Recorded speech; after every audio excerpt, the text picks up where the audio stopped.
kinds of a bird. Birds have also different body parts.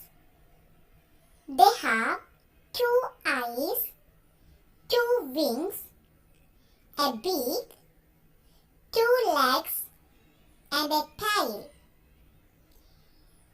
The body of the bird is covered with feathers.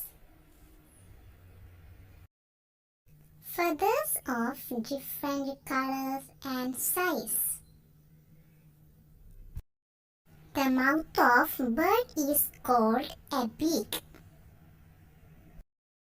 Different birds have different kinds of a beak. It uses its wing to fly.